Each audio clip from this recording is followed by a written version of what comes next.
So good. Want some s'mores sweet potato brownies? Well then good. You are in the right place because that's what we're going to be making today. And I'm also going to teach you something that just might change the way you eat this brownie forever.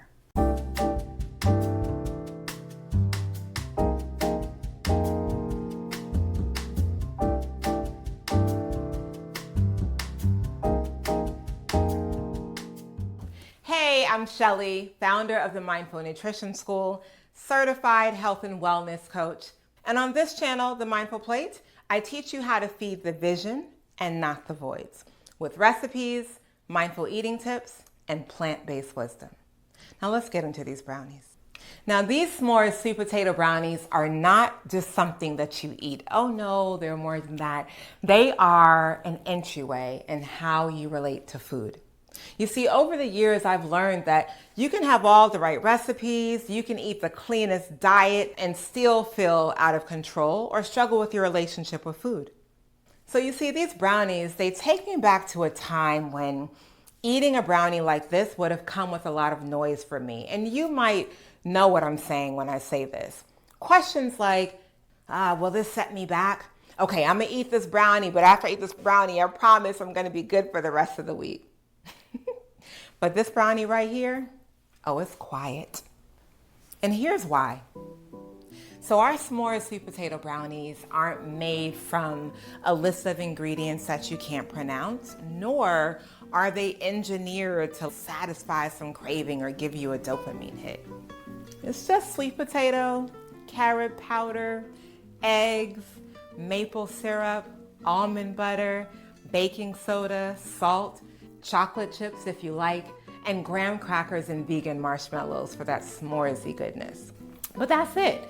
It's just real food coming together with intention and lots of love.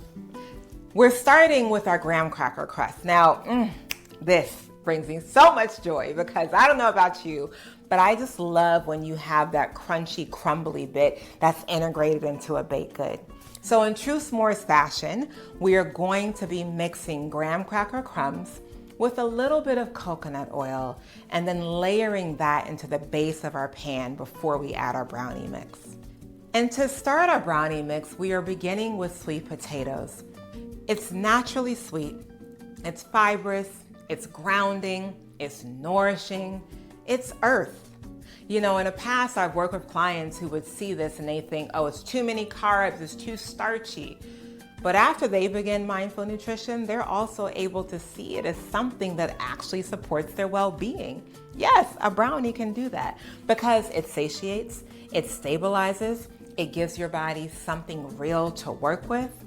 It doesn't need to be made guilt-free. It's just delicious. And we do love enjoyment, especially when it comes to food. So once the sweet potatoes are roasted, we're gonna mash them down until they're nice and smooth. And as we're doing this, this is a moment to slow down. You're touching your food, you're preparing it, you're praying over it. That's mindful nutrition. Because it's not just about what you eat, it's how you engage with it. Next, I'm adding almond butter. And this is where we get that richness and that depth. This almond butter is a healthy fat that really satisfies because there's one thing I've learned in my journey is that when your food actually satisfies, you're a lot less likely to go searching for more later because this will already hit the spot. Now we're adding eggs. And for me, this is nourishment on a deeper level. Yes, there's protein and there's structure because we do need these brownies to stick together. We don't want them crumbling and falling apart. But they also make the recipe feel more grounded and more sustained. And then we're gonna use a little maple syrup for sweetness. And I wanna pause here because this used to be a trigger for me. Sweetness used to be something that I felt like I had to control and limit. But now, now it's something I'm just choosing intentionally. Not to escape, not to numb, but to enjoy. And that has made all the difference in my eating habits in relationship to food.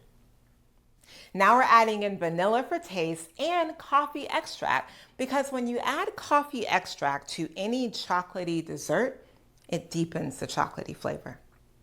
Instead of cocoa, I'm using carob powder. Carob powder is so delightful. One, it's naturally sweet and it has this chocolatey, caramelly flavor. And if you have cocoa, that's fine, use that. But what I like about carob powder is that because of its natural sweetness, it means that you get to rely less on other sweeteners in the dish. Then we're gonna add baking soda and salt to help amplify the flavor. And this is optional, but not for me, and that is chocolate chips. Definitely adding this in. And now we mix. And as this comes together, I'm always in wonder about how this feels so different from how I used to eat, because I used to worry, I used to rush, I used to eat standing up, I used to eat disconnected, or I would swing the other way, trying to be perfect and following rules, cutting things out, but all the while still thinking about food. And now I'm here for it. I'm present and I'm choosing it. And now that it's all mixed, we pour the batter into a lined pan on top of our graham cracker crust. And this is what I mean when I'm talking about feeding the vision. I'm not asking myself, ooh, is this allowed and will this fit my plan? Or ooh, is this bad? No, I'm asking, does this support the woman I'm becoming? Can I trust myself to enjoy this and stay connected with each bite? Will this actually satisfy me? And the answer is yes. So now we're gonna put this into the oven. And as this bakes, I wanna share something with you. You can have all the right foods and still feel out of control. And you can have this brownie and feel completely at peace. Because it's not just about the food. It's about your presence and your relationship with it. Now, when they come out, we're gonna top it with vegan marshmallows, and then we're gonna return it back for a few minutes until the marshmallows get soft and gooey. I just love this because this isn't a cheat, it's not a reward, it's nourishment, it's intention. It's really a moment for connection. So when you eat this, slow down and taste it. Notice the sweetness from the maple and the carob, the richness from the almond butter, the softness of the sweet potato, the gooiness of the marshmallow, and the crunchy bits of the graham cracker crust. Let it be an experience. Because how you show up to this brownie, it's how you show up to everything. Your hunger, your habits, your patterns, your life. It's what actually determines whether food nourishes you or controls you. So yes, please make the brownies. The recipe is in the description below. But more importantly, notice how you show up to it. Because it's not about eating the perfect recipe. It's about coming back into right relationship with yourself, with your body, with your choices, and with the moment that you're in. Because that's where the shift really happens. So until next time, feed the vision, not the void.